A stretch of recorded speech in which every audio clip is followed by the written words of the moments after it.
Esse é o nono dia, aleluia. Atos capítulo 7. Nós vimos no capítulo anterior sobre a vida de Estevão, um pouco sobre a vida de Estevão, e o capítulo 7 é a defesa de Estevão. Então nós vamos ver como Estevão era um homem cheio de Deus, cheio do Espírito Santo de Deus.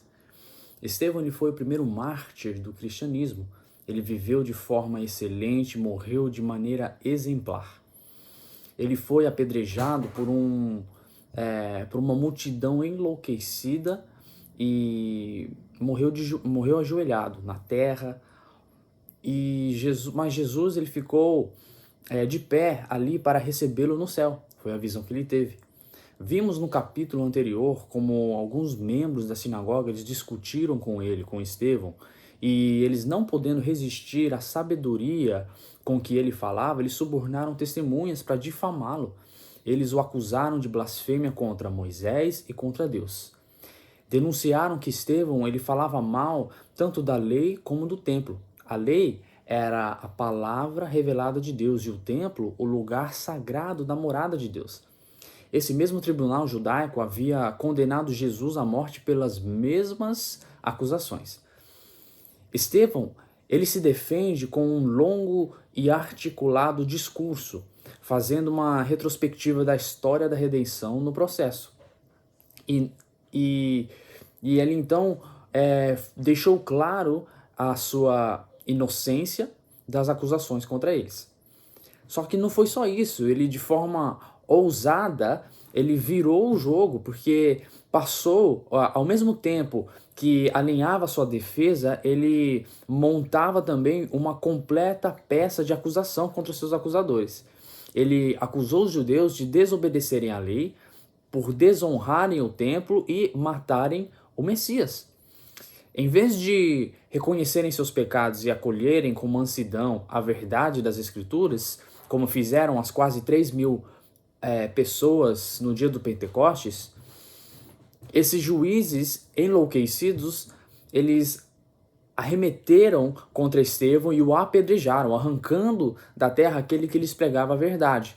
Aqui, nessa ação, se confirmou a acusação de Estevão, pois eles eram como seus pais que mataram os profetas.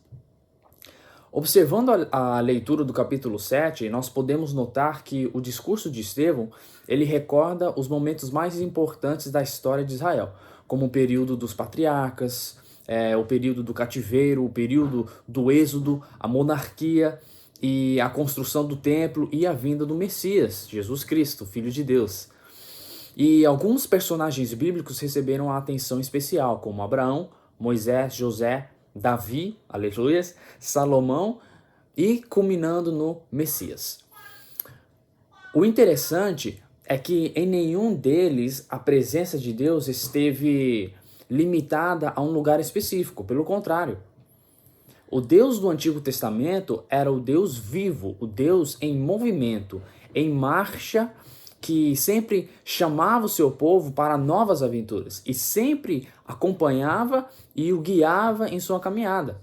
Um dos atributos de Deus é a onipresença, e saber que Deus está em todo lugar deveria produzir em nós um grande temor, pois não há lugar algum onde possamos nos esconder dele.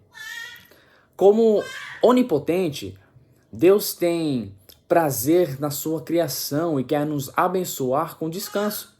Como onisciente, Deus conhece o que está oculto e sonda até mesmo as profundezas dos oceanos. E como onipresente, ele está em toda parte, do mais profundo abismo e cercando-nos por detrás e por diante. Salmo 139, versículos 5 e 8. Deus sempre nos acompanha e nos guia em nossa caminhada. Deus, nada foge do controle dele. Vamos orar?